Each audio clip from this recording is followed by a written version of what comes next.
morning, everybody. It's good to worship with you guys again this morning. It's a beautiful, kind of chilly day out right now. There's a woodpecker going on in the background. And I just wanted to share a couple of things with you guys. I don't know about you guys, but I felt fatigued this week. Fatigued in the sense that it has been multiple weeks being at home with my wife and kids, and I love them, but it's getting old and it's getting exhausting. And so I would imagine some of you guys have experienced that, or maybe you experienced that a couple of weeks ago. You're going to experience that in a couple of weeks, but this is hard. This is not easy, kind of distancing from one another. I've been reading through the book of Deuteronomy, and these are Moses' words to Joshua before they go to the promised land, but I wrote these down earlier this week. It says, be strong and courageous. Do not fear or be in dread of them, for it is the Lord your God who goes with you. He will not leave you or forsake you. And we've probably heard those words in one way or another over the years, but that's what I needed to hear this week. I needed to hear an encouragement to be strong and courageous, to be reminded that the Lord is with me in the midst of all this. And so there's a lot to look forward to still. Today, the Chicago Bulls documentary, The Last Dance, begins on ESPN later today. And so after church, you're probably going to want to catch that. And I hope you guys have a great worship service with us today. See you guys on the flippity flop. Thank you, Carl, for that encouragement and for those unprecedented basketball skills. Before we jump into worship this morning, I wanted to offer an invitation. I know that worshiping and singing in our homes can be kind of awkward. It can be something we're not really used to.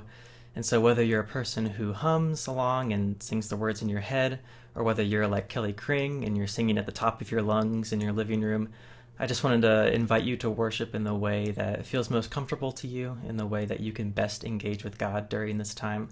So we're going to open our time of worship with a song called Let God Arise, which is a joyful, upbeat song that proclaims that God reigns now and forever, and that He is the God who saves us. So I want to invite you to join as we worship this morning and offer our praises to God.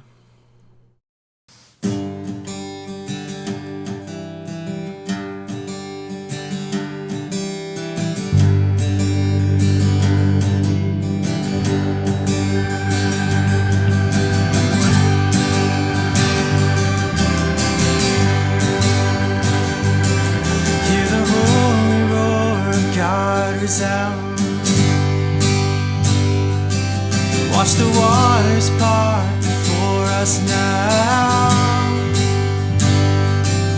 Come and see what He has done for us.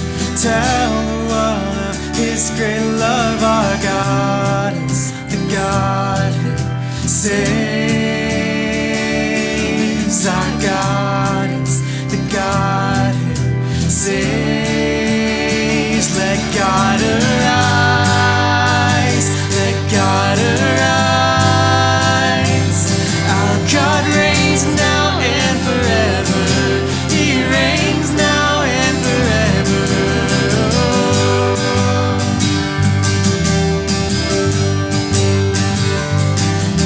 His enemies will run for sure, and the church will stand, she will endure.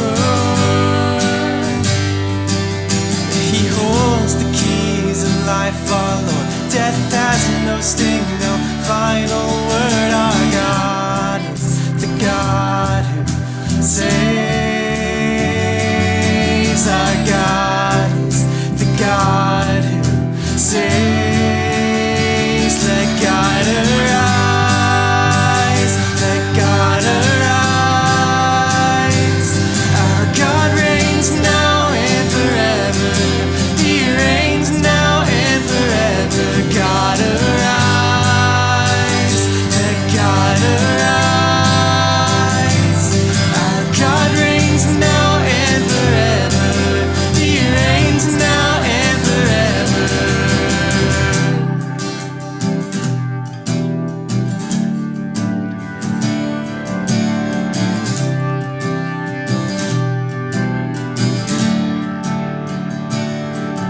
Our God is the God who saves. Our God is the God who saves.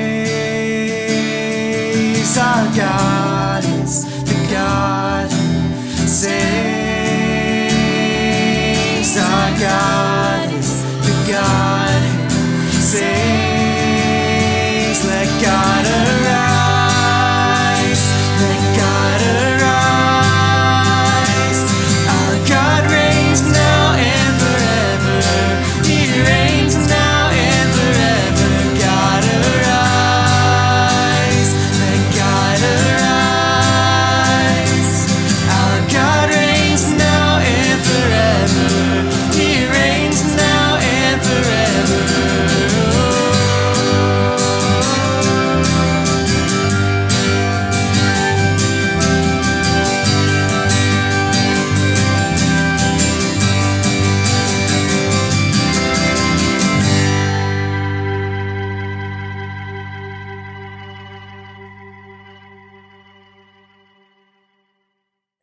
This is Mark chapter 14. Jesus anointed at Bethany. It was now 2 days before Passover and the festival of unleavened bread.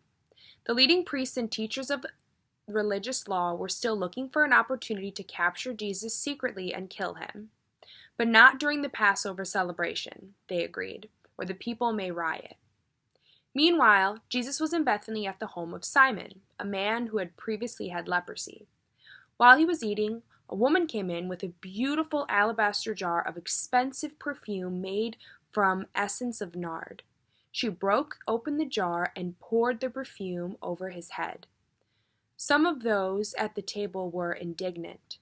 "Why waste such expensive perfume?" they asked. "It could have been sold for a year's wages and the money given to the poor." So they scolded her harshly. But Jesus replied, "Leave her alone. Why criticize her for doing such a good thing to me? You will always have the poor among you, and you can always help them whenever you want, but you will not always have me. She has done what she could and has anointed my body for burial ahead of time. I tell you the truth, wherever the good news is preached throughout the world, this woman's deed will be remembered and discussed." Judas agrees to betray Jesus. Then Judas Iscariot, one of the 12 disciples, went to the leading priests to arrange to betray Jesus to them. They were delighted when they heard why he had come, and they promised to give him money. So he began looking for an opportunity to betray Jesus. The Last Supper. On the first day of the festival of unleavened bread, when the Passover lamb is sacrificed, Jesus' disciples asked him, "Where do you want us to go to prepare the Passover meal for you?" So Jesus sent 2 of them into Jerusalem with these instructions. "As you go into the city, a man carrying a pitcher of water will meet you. Follow him. At the house he enters, say to the owner, 'The teacher asks, where is the guest room where I may eat the Passover meal with my disciples?' He will take you upstairs to a large room that is already set up. That is where you should prepare our meal." So the 2 disciples went into the city and found everything just as Jesus had said, and they prepared the Passover meal there. In the evening, Jesus arrived with the 12. As they were eating at the table, Jesus said, "I tell you the truth, one of you eating with me here will betray me." Greatly distressed, each one asked in turn, "Am I the one?" He replied, "It is the one of the 12 who is eating from this bowl with me. For the Son of Man must die, as the Scriptures declared long ago. But how terrible it will be for the one who betrays him. It would be better for that man if he had never been born." As they were eating, Jesus took some bread and blessed it. Then he broke it into pieces and gave it to the disciples, saying, "Take it, for this is my body." And he took a cup of wine and gave thanks to God for it. He gave it to them, and they all drank from it. And he said to them, "This is my body, which confirms the covenant between God and his people. It is poured out as a sacrifice for many. I tell you the truth, I will not drink wine again until the day I drink it in a new kingdom of God." Then they sang a hymn and went out to the Mount of Olives.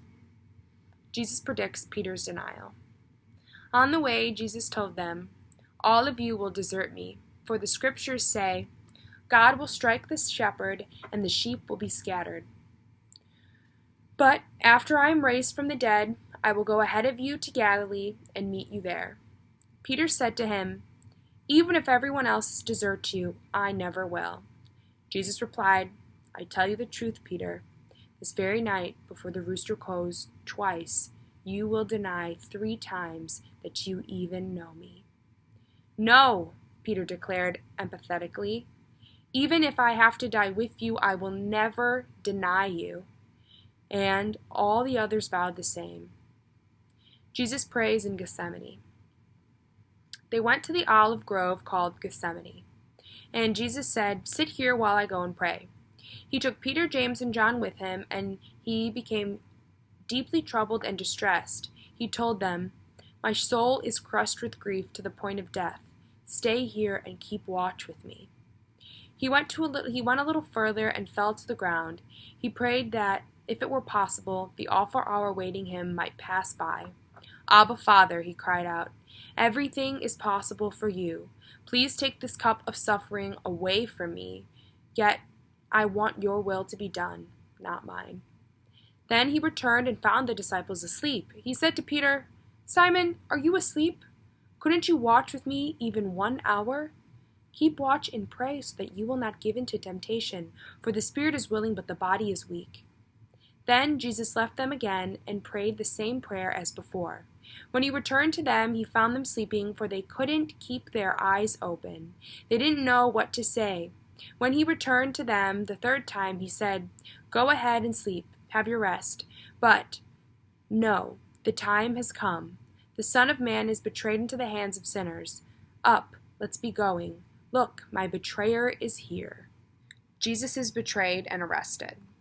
And immediately, even as Jesus said this, Judas, one of the 12 disciples, arrived with a crowd of men armed with swords and clubs. They had been sent by the leading priests, the teachers of religious law, and the elders. The traitor, Judas, had given them a pre-arranged signal. "You will know which one to arrest when I greet him with a kiss. Then you can take him away under guard." As soon as they arrived, Judas walked up to Jesus. "Rabbi," he exclaimed, and gave him the kiss. Then the others grabbed Jesus and arrested him. But one of the men with Jesus pulled out his sword and struck the high priest's slave, slashing off his ear. Jesus asked them, "Am I some dangerous revolutionary that you come with swords and clubs to arrest me?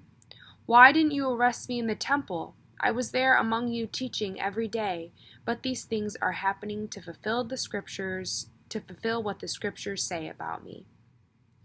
Then all his disciples deserted him and ran away. One young man following behind was clothed only in a long linen shirt. When the mob tried to grab him, he slipped out of his shirt and ran away naked. Jesus before the council. They took Jesus to the high priest's home, where the leading priests and elders and teachers of religious law had gathered. Meanwhile, Peter followed him at a distance, and while right in the high priest's courtyard. There he sat with the guards, warming himself by the fire. Inside, the leading priests and the entire high council were trying to find evidence against Jesus so that they could put him to death. When they couldn't find any, many false witnesses spoke out against him, but they contradicted each other. Finally, some men stood up and gave false testimony.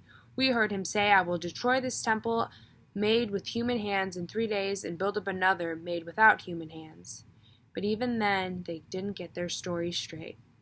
Then the high priest stood up before the others and asked Jesus, "Well, aren't you going to answer these charges? What do you have to say for yourself?" But Jesus was silent and had no reply. Then the high priest asked him, "Are you the Messiah, the Son of the Blessed One?"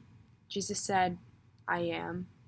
And you will see the Son of Man seated in the place of power at God's right hand and coming on the clouds of heaven." Then the high priest tore his clothing to show his horror and said, "Why do we need other witnesses? You have all heard this blasphemy. What is the verdict?" "Guilty," they all cried. "He deserves to die." Then some of them began to spit on him. They blindfolded him and beat him with their fists. "Prophesy to us," they jeered, and the guards slapped him as they took him away. Peter denies Jesus. Meanwhile, Peter was in the courtyard below. One of the servant girls who worked for the high priest came by and noticed Peter warming himself at the fire. She looked at him closely and said, "You were one of those with Jesus of Nazareth." But Peter denied it. "I don't know what you're talking about," he said, and when he went out into the entryway. Just then, a rooster crowed. When the servant girl saw him standing there, she began telling the others, "This man is definitely one of them." But Peter denied it again. A little later, some of the other bystanders confronted Peter and said, "You must be one of them, because you are a Galilean." Peter swore, "Curse on me if I'm lying. I don't know this man you're talking about." And immediately the rooster crowed the second time. Suddenly, Jesus' words flashed through Peter's mind. "Before the rooster crows twice, you will deny 3 times that you even know me." And he broke down and wept. Hey, good morning, church. It's good to see you, except for I can't see you, but you can see me. So I guess it's good to be sharing with you this morning. For those of you I don't know, my name is Adam Baus, and I've been around the Revolution for a while and have the honor to be able to share with you this morning. So let's just jump right in. As you heard the reading today, we're in Mark chapter 14, and I'm excited to jump into this because I think there's a lot of really compelling people in this chapter and in this story. But let me just start by saying the Bible is not only a book about God. It's actually the story of God and humanity, of his people. And I think there's something really interesting to think about Scripture that way, that the collective whole, full of people who, like me, have fallen short, who occasionally get it right, who miss the target, who have questions and wrestlings. But really, the point I'm trying to make is that the Bible is the story of us and God, not just God. And I think this chapter really shows that well. The gospel, the story of the good news of Jesus, isn't just a list of theological points, and it's not just a list of, a bullet point list of things that Jesus did, or even things that he said. But we get to see the human interaction and the people trying to figure out what is going on in the middle of this story that has been going on since the beginning of time.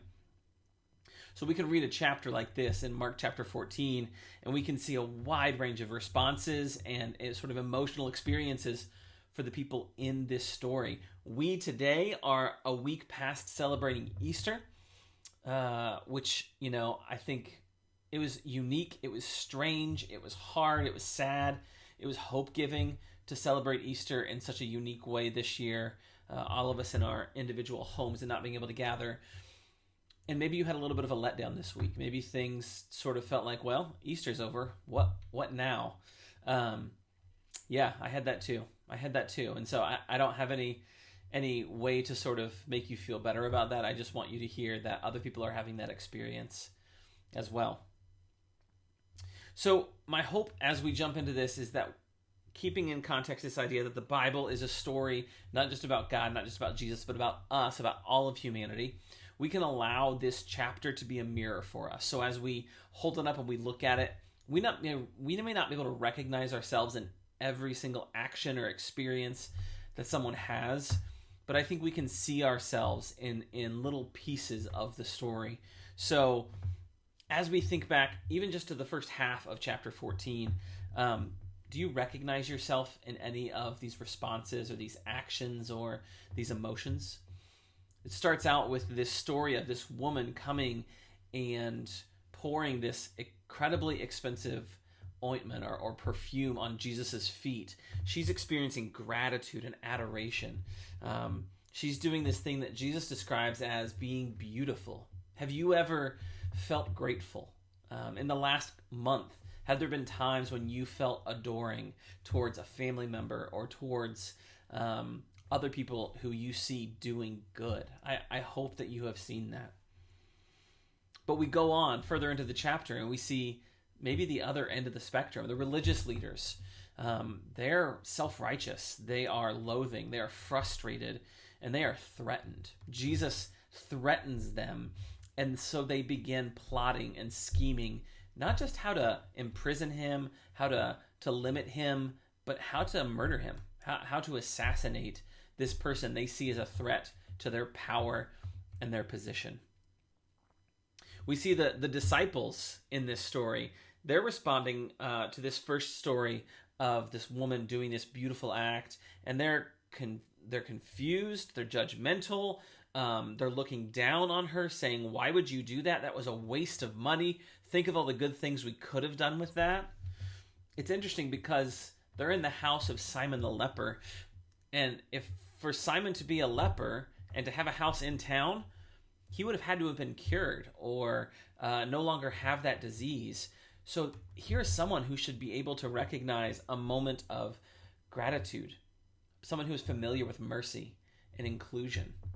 And yet, in this environment, we have people who are judgmental, who are not seeing the good in the midst of this dinner party that they're having with Jesus in their presence. Judas is one of these disciples that's been with Jesus for so long, and yet at some point he made a decision to be disloyal to Jesus. He's conspiring. He's selling out. Now, some scholars have said that maybe the turning point for him, the thing that made him make the decision that he made, was Jesus came into Jerusalem, triumphant entry, people cheering and excited. But then Jesus didn't do what so many people thought he would do, which is to take action and overthrow Rome, to maybe have a military action, to seize power. Maybe Judas is disappointed. He's let down. He's frustrated. All of the disciples are shocked during this Last Supper moment when Jesus says that there's someone who will betray him. They're shocked, they're dismayed, they're confused, they're taken aback at this idea because they think, wait, no, there's no way I would do that. I wouldn't do that. Not me, Lord. Peter, who I think kind of sometimes gets a bad rap, he gets piled on, he doubles down and he's like, well, these guys might abandon you, but I would never do that. I will not abandon you. He's doubling down. He's actually maybe a little bit condescending and indignant at this idea, and he's throwing all of the other disciples under the bus. He sees himself as being the most capable of staying loyal and true to Jesus. But then we go on, we're in the garden, and Jesus is praying, and he's wrestling, and he's in this deep grief and agony over what he knows is coming. And the disciples are asleep. And I think that's both literal and metaphorical. I think they're tired, they're worn out, it's the middle of the night. But they're also metaphorically, they're symbolically asleep. They're missing what is happening. They still don't understand what Jesus is saying, what he's talking about, what is coming. Now, I don't think we can necessarily blame them for that. None of us would have gotten it either. But they're asleep. They're not there in the midst of this incredibly deep and hard and challenging moment that Jesus is going through. But the scene continues. The story moves forward. The plot is moving forward so quickly at this point. And we see Peter jumping into action again, maybe spurred on by Jesus saying, "You will disown me 3 times. You're going to step aside." Maybe that's the thing that sparks Peter or one of the disciples stepping up and taking that sword and jumping into action when they come to arrest Jesus. There's anger. There's a reactive spirit. There's pride. There's puffing up. There's trying to take something by force. And then at the very end of this scene, we have this very peculiar, strange inclusion of a young man wearing nothing but a cloth. And the guards apparently are trying to take hold of him, to capture him. And he bolts off. He takes off, leaving his cloth behind and running naked into the night.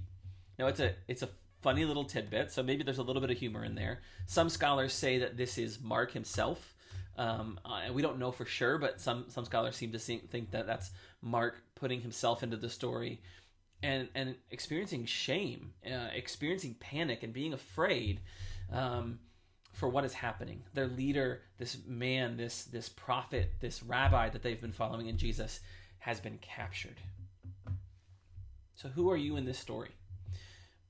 Do you recognize the experiences, the emotions, the tendencies, the temptations that are in this cast of characters throughout the first part of Mark chapter 14. Maybe you can't identify with the whole character and everything they do or say, but I think in stressful or hard situations, most of us would say, yeah, like I can recognize times when I get angry, when I get spiteful, when I've been disloyal, when others have experienced grief or sorrow. Here's the reason why I'm asking this question and why I'm trying to draw out the individual experiences and perspectives in this story. I believe that we cannot draw close to God and know him authentically and vulnerably unless we know ourselves well, unless we have self-awareness about what's going on in us. There's this great book called The Gift of Being Yourself, and it's by David Benner. It's a fantastic book I recommend, and he has this opening sentence that I love. It says, "Our authentic self is where we meet God." And at first, with this idea, I think a few years ago, I would have struggled with this concept because maybe it feels self-centered or it feels too focused on me, and I should be focused on God and fix my eyes there and just trust that God's going to do whatever he wants with me. But I think there's something about this idea of the true self, our authentic self, not the persona that I've created, not the way I want people to see me, but really thinking about who am I? The good, the bad, and the ugly, the flaws, the inhibitions, the things that I hide, the things that I don't want to acknowledge are true about myself, the gifts, the possibilities, the opportunities, yeah. But this whole unvarnished true self, that's actually where we meet God. God knows that part of us already, and that's actually what he can do something with. See, Peter, in this story, he can't seem to own his pride, and he has this sense of invulnerability of proving to Jesus and to himself and to others that he will stand strong, he will abide, he will not abandon Jesus. There's this self-reliance that's there, and I don't think that he recognizes that in himself. But once it's unmasked and he completely fails, once he does in fact abandon Jesus, denying him 3 times, he's overcome with grief and shame. The chapter ends with him breaking down and weeping, and what Peter is offering before this moment is just bluster. It's pride, and it's, I'm better than the rest of these guys, and I can do this, and I am strong. But none of that was ever true. None of that was ever even the point or what Jesus was looking for. What Jesus wanted and what Jesus is able to do something with is when Peter finally breaks down. When he comes to the point of recognizing his own limitations, then Jesus can do something. Jesus can change his heart. Jesus can shape him and mold him and eventually say, this is the rock that I will build the church on. Another quote from David Benner in this book, The Gift of Being Yourself. He says, "Christian spirituality involves a transformation of self that only occurs when God and self are both deeply known." There's this interdependence, between knowing God and knowing ourselves. We all of our experiences of God are based on our interaction with the world and with ourselves and other people. It's always through the lens of how we see and what we're hearing and what we're listening to, what we're looking for, that we experience God. We can't know God independent of ourselves. We're not just brains on a stick, right? We're not just thinking machines. We are experiential, relational people. And we see that in this chapter of people wrestling with and challenging and positioning and experiencing Jesus through the lens of who they are, of how they see the world. And so as we think about what does it mean to be deeply known by God, we have to know what we're experiencing ourselves, our emotions, our thoughts. Our lived experience is what helps us know and experience God. If we focus just on knowing ourselves, though, we become myopic, we become self-centered, we become sort of stuck in this spiral of more and more information.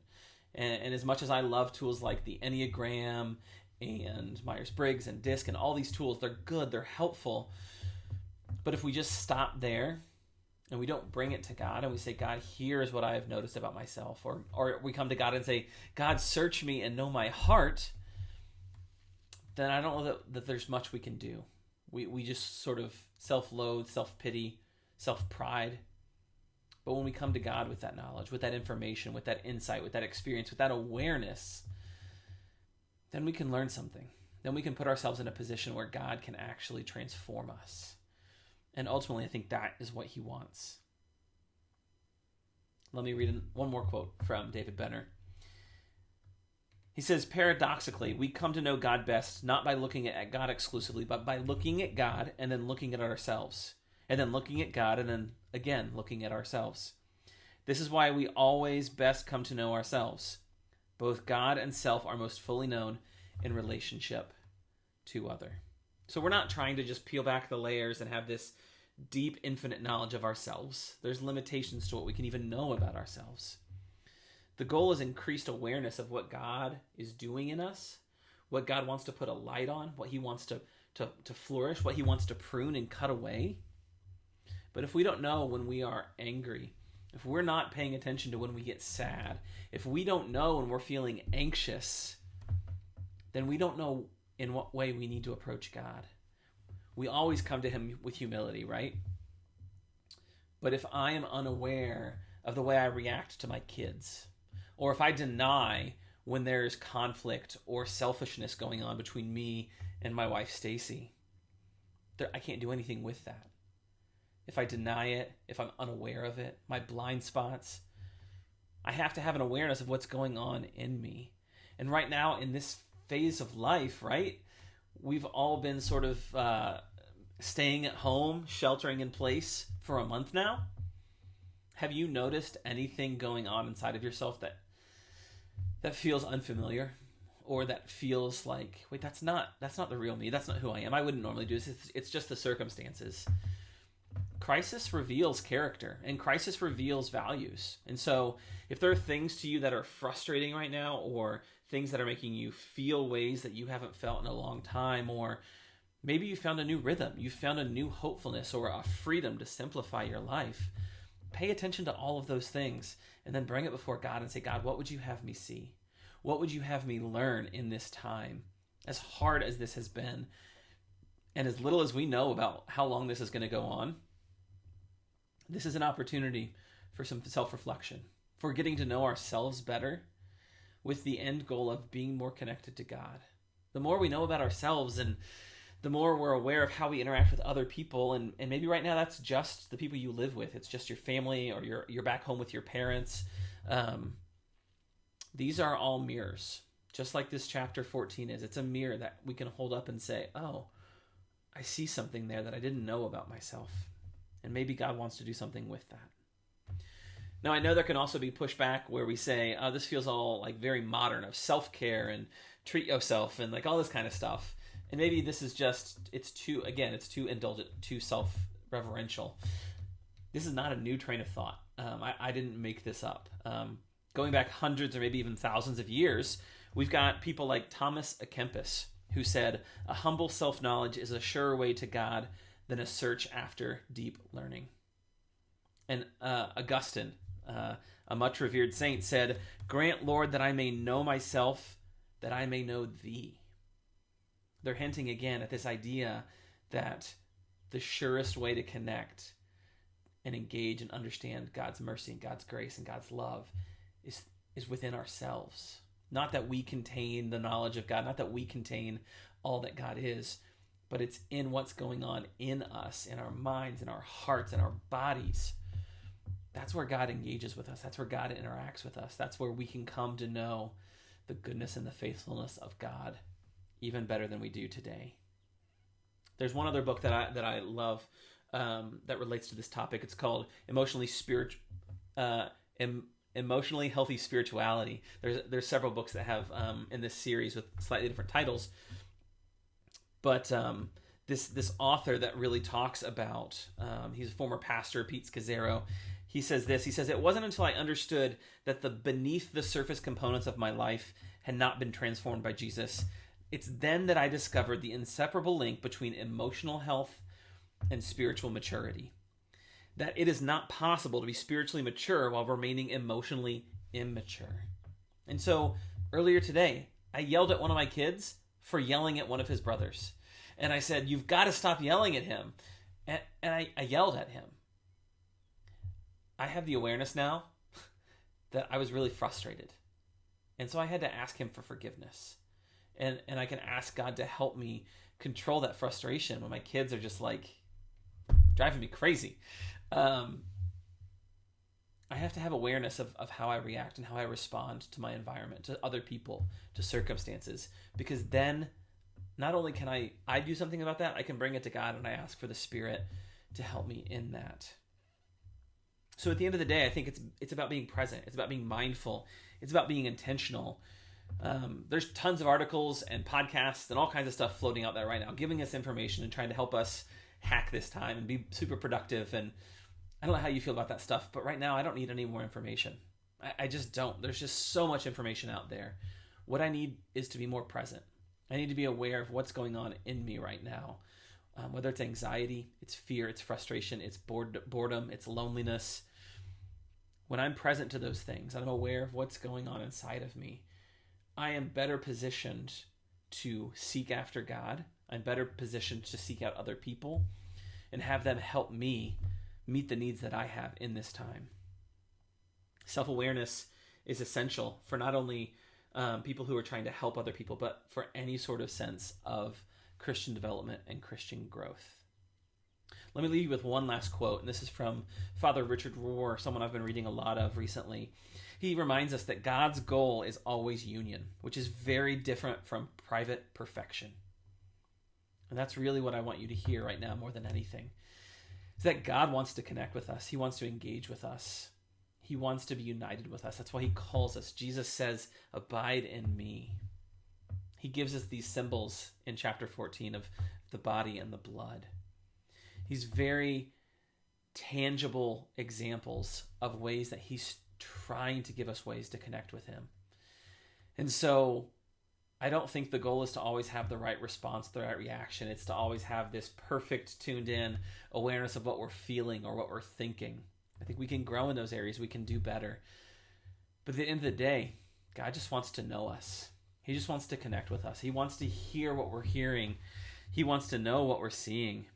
I mentioned it earlier, Psalm 139, it says, "Search me, O God, and know my heart." God already knows your heart. But the psalmist here is saying, I know there's stuff going on inside of me. Help me sort it out. Help me know what is good and what is bad, what is helpful and what is not helpful. And then in Proverbs 27:19, it says, "As in water face reflects face, so the heart of man reflects man." So as you go into this next week in this unusual, unexpected upheaval, my prayer is that you'll have time to sit and to listen to what's going on inside of you. That you'll be aware of the emotions and the thoughts and the physical reality of what stress is doing to you, what silence is doing to you, boredom, lack of exercise, whatever your experience is. There are people who are actually doing really well right now, and there are people who are really struggling, both physically with the disease, but also emotionally, feeling isolated, feeling alone, feeling forgotten. Sit with those feelings. Let it sit with you. Be aware of it. And then know that God cares. Bring it to him. Be honest with him. Be vulnerable with him. Maybe even find a person that you can be vulnerable and honest with. Share with them. And in that awareness of what's going on inside of you, ask God to help. Ask God to meet you in that. And know that in your limitation, that's where God's faithfulness shows up. So, grace and peace to you. Praying for you, cheering you on. And I know that God is active in each of our lives.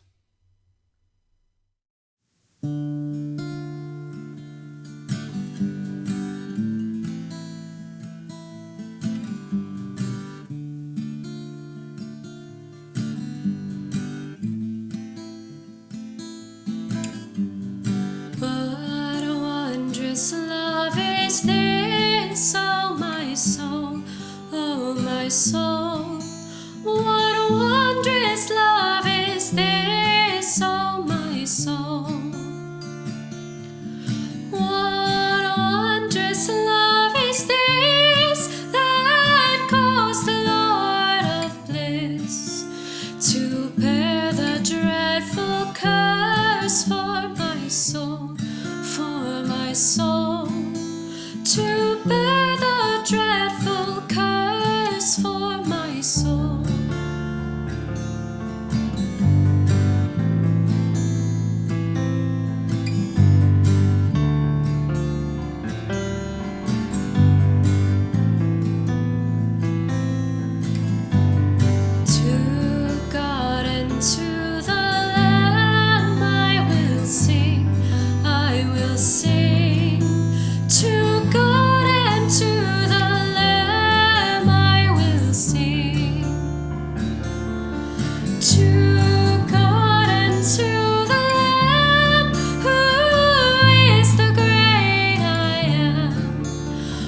betrayed.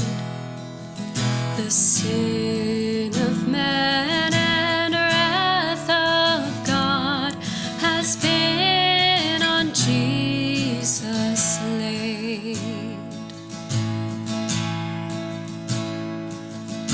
Silent as he stood accused, beaten, mocked, and scorned, bowing to the Father's will, he took a crown of thorns. Oh, that rugged cross, my salvation,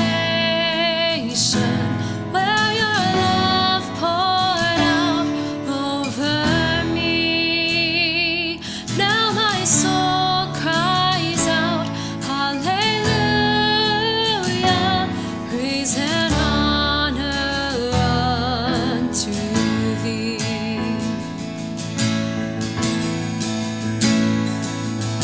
Saint of heaven, God's own Son, to purchase and redeem and reconcile the very ones who nailed him to that tree. Oh, that rugged cross, my salvation, where your love poured out over me. Now my soul cries out, hallelujah, praise and honor unto thee. Now my debt is paid, it is paid in full by the precious blood that my Jesus spilled. Now the curse of sin has no hold on me. Who the Son sets free, who is free indeed. Now my debt is paid, it is paid in full by the precious blood that my Jesus spilled. Now the curse of sin has no hold on me. Whom the Son sets free, oh, is free indeed. Oh, that rugged cross, my salvation, where your love poured out over me. Now my soul cries out, hallelujah, praise and honor unto thee.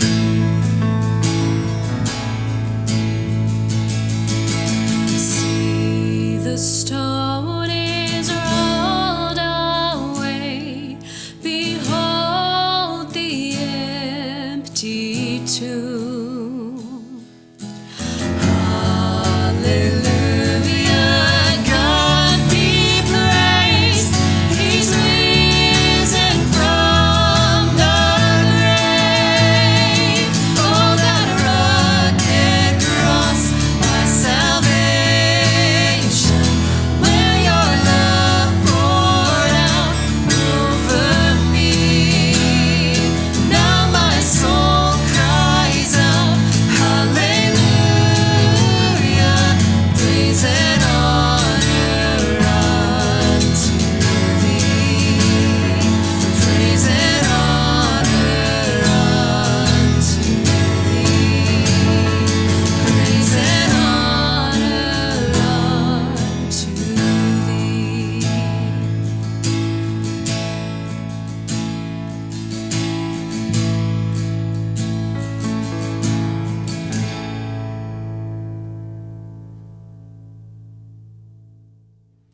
Hey everybody, thanks again for being with us this Sunday. It's great to be together. This is the way we can do it now. And so I know for me and my family, we've enjoyed sitting around and watching these videos together and worshiping together, knowing that you all are in your places worshiping too. And so appreciate the fact that we can all do this together.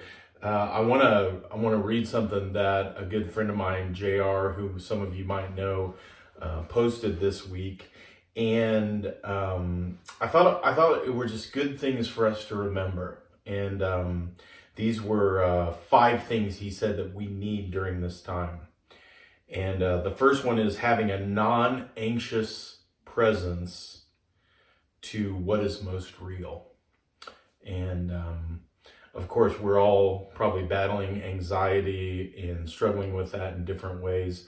But being able to be people who are grounded in real things that are going on right now and with some degree of peace and trust in the midst of that, I think that's what we're all hoping for.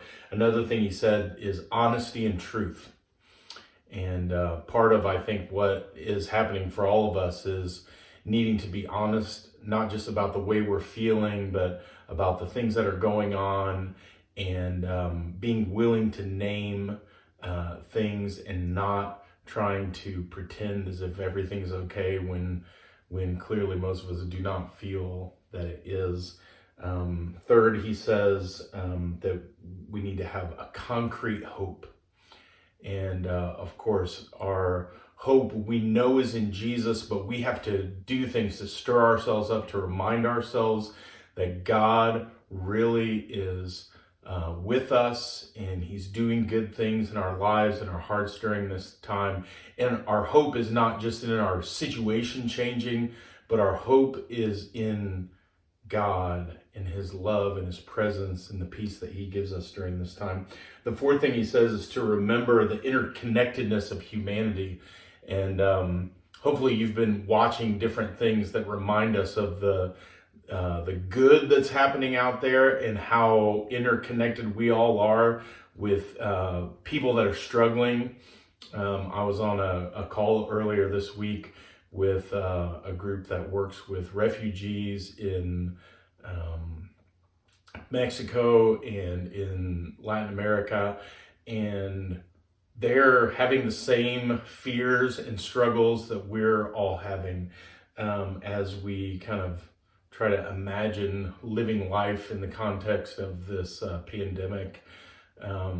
We are all connected all over the world and sharing a similar story with so many folks who we've never met, who lives lives that are so different from us, but we're all in this same thing together. And finally, he reminds us to live each day with wisdom, understanding, because our days are numbered.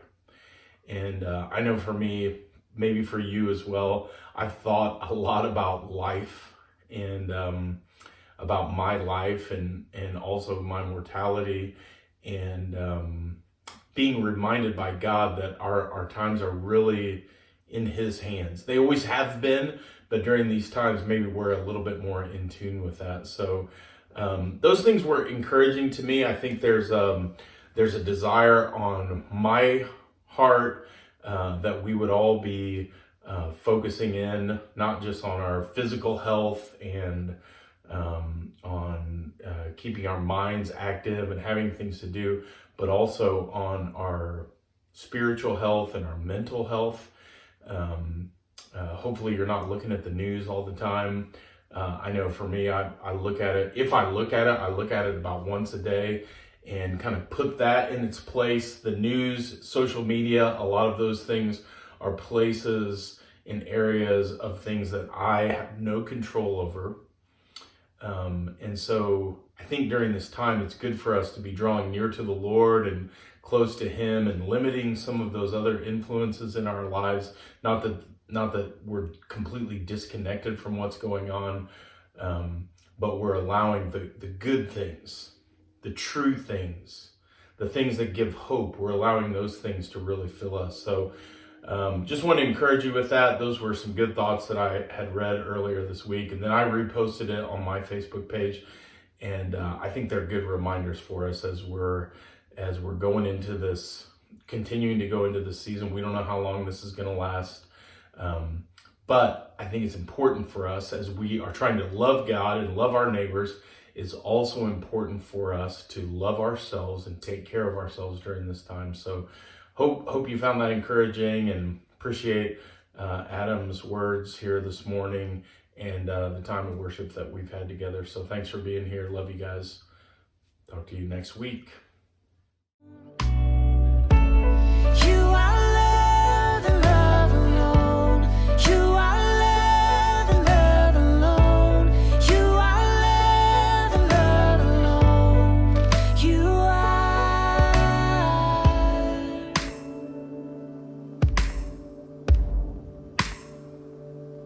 Though the worlds in flames should perish, sun and stars and ruin fall, trust in thee our hearts should cherish. Oh Lord, be our all in all. With your name the heavens praising, angels hymn no sweeter tone than the songs our hearts are raising. You are love and love alone. You are love and love alone. You are love and love alone. You are love and love alone. You are. You are love and love alone. You are love and love alone. You are love and love alone. You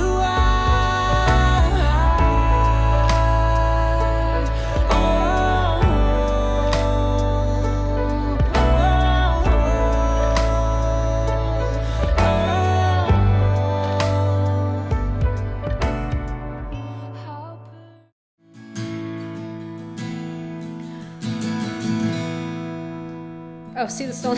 Sorry. It's all right. We'll just get a run through. See. I've forgotten everything. How does it even? See the stone is oh, yeah, the melody. Behold the empty tomb. Whether you're, which is a song, a joyful song that, try it again.